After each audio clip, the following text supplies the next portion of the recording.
दोस्तों, आपसे मैं एक सवाल पूछता हूं। अगर मैं आपसे कहूं कि आपकी जमीन का दाखिल खारिज नहीं हुआ, इसलिए वो जमीन अब आपकी नहीं रही, तो क्या आप मान लोगे? तो रुकिए, पूरी वीडियो देखने के बाद जवाब दीजिएगा, क्योंकि जो बात आज मैं आपको बताने वाला हूं वो शायद आपकी सालों पुरानी टेंशन खत्म कर दे। बहुत सारे लोग रात रात भर इसी बात को लेकर परेशान रहते हैं कि यार हमारी जमीन का दाखिल खारिज नहीं हुआ, कहीं कोई हमसे जमीन तो छीन नहीं लेगा, कहीं हम बेदखल तो नहीं हो जाएंगे।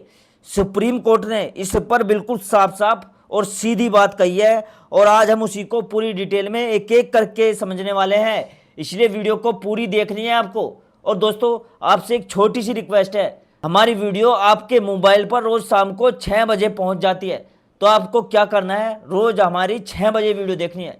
क्यों? क्योंकि दोस्तों, हमारी वीडियो में जो जानकारी होती है ना, वो सभी लोगों के लिए होती है, चाहे आप गरीब हो, अमीर हो, मजदूर हो, स्टूडेंट हो, ठीक है, हाउसवाइफ हो, कम पढ़े लिखे हो, पढ़े लिखे हो, कोई भी व्यक्ति हो, हर किसी के लिए कुछ ना कुछ नई जानकारी होती है। तो आपसे बस यही रिक्वेस्ट है, रोज शाम को 6 बजे का टाइम याद कर लेना, और वीडियो रोज देखा करो, शाम को 6 बजे आ जाती है चैनल पर, ठीक है। तो चलो अब आते हैं अपने मुद्दे पर। सबसे पहले ये समझते हैं कि दाखिल खारिज होता क्या है। देखो, दाखिल का मतलब है दाखिल हो जाना, यानी नाम चढ़ जाना, और खारिज का मतलब है पुराना नाम हट जाना। मान लीजिए आपने किसी से जमीन खरीदी और रजिस्ट्री करवा ली, अब जब तक सरकारी रिकॉर्ड में बेचने वाले का नाम हटकर आपका नाम नहीं चढ़ता, तब तक वो प्रक्रिया पूरी नहीं मानी जाती। इसी नाम बदलने की प्रक्रिया को दाखिल खारिज कहा जाता है। अंग्रेजी में से लैंड म्यूटेशन कहते हैं। लैंड का मतलब होता है जमीन, और म्यूटेशन मतलब जो जानकारी अभी वर्तमान में सही है उसे रिकॉर्ड में अपडेट करना। ये काम तहसील में होता है। बिहार झारखंड में इसे अचल या प्रखंड कार्यालय कहा जाता है। चाहे आपने रजिस्ट्री करवाकर जमीन खरीदी हो, चाहे बंटवारे में जमीन मिली हो, चाहे विरासत में मिली हो, हर केस में दाखिल खारिज करवाना जरूरी है, ताकि रिकॉर्ड अपडेट रह सके। तो यहां पर आपकी ये बात क्लियर होगी कि आप जमीन कैसे भी मिली हो आपको, ठीक है, आपको दाखिल खारिज जरूर करवाना है। अब आते हैं असली सवाल पर। अगर मान लो किसी वजह से दाखिल खारिज नहीं हुआ, देरी हो गई, तो क्या उस आदमी को जमीन से बेदखल किया जा सकता है? क्या उसका मालिकाना हक खत्म हो जाएगा? यहीं पर सुप्रीम कोर्ट का जो सिद्धांत है वो बहुत काम का है। कोर्ट ने साफ कहा है कि मात्र रेवेन्यू रिकॉर्ड में एंट्री होना, यानी दाखिल खारिज होना या ना होना, इससे किसी की प्रॉपर्टी का टाइटल यानी मालिकाना हक तय नहीं होता।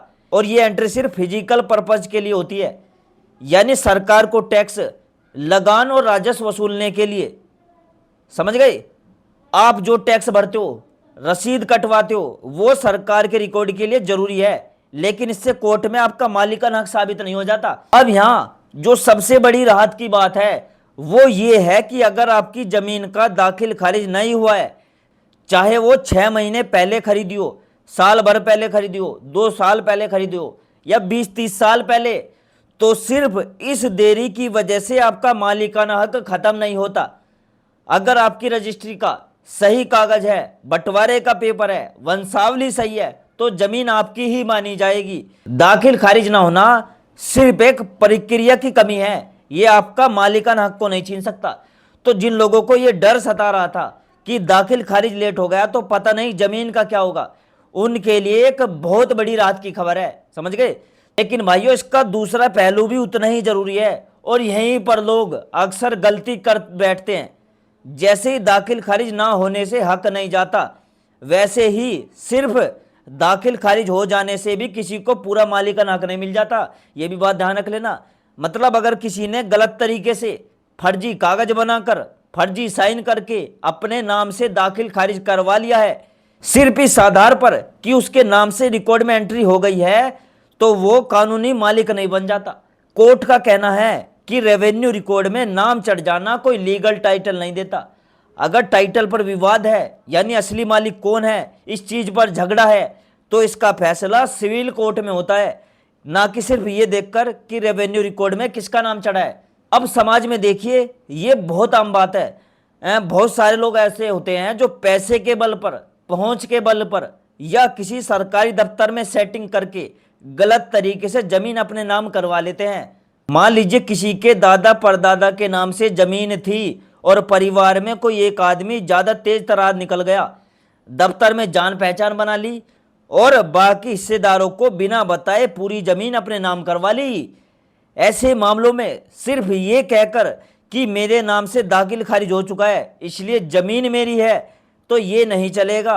अगर बाकी हिस्सेदार कोर्ट में जाकर ये साबित कर दे कि ये एंट्री फर्जी तरीके से धोखे से करवाई गई थी तो वो एंट्री रद्द हो सकती है और असली हकदार को उसका हिस्सा वापस मिल सकता है। तो इस पूरे मामले को अगर हम सीधी भाषा में समझे तो दो बातें क्लियर है। पहले तो है दाखिल खारिज ना होना आपका मालिकाना हक नहीं छीनता बशर्ते आपके कागज सही हो। दूसरी, दाखिल खारिज हो जाना भी अकेले किसी को मालिकाना हक भी नहीं देता। असली चीज है आपके पास मौजूदा वैध दस्तावेज यानी सही रजिस्ट्री, सही बंटवारानामा और सही वंशावली। ये सुप्रीम कोर्ट का सिद्धांत वर्षों से चला आ रहा है और अलग अलग मामलों में बार बार यही दोहराया गया है जो मैंने आपको चीजें बताई।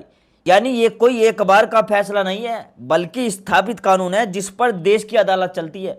तो भाई अगर आपकी जमीन का दाखिल खारिज अभी तक नहीं हुआ तो घबराने की जरूरत नहीं है, बस प्रक्रिया को फॉलो करते रहिए और जल्द से जल्द दाखिल खारिज करवाने की कोशिश करते रहिए ताकि आगे चलकर टैक्स, बिजली पानी के बिल, प्रॉपर्टी के दूसरे कागजात बनवाने में दिक्कत ना हो। ठीक।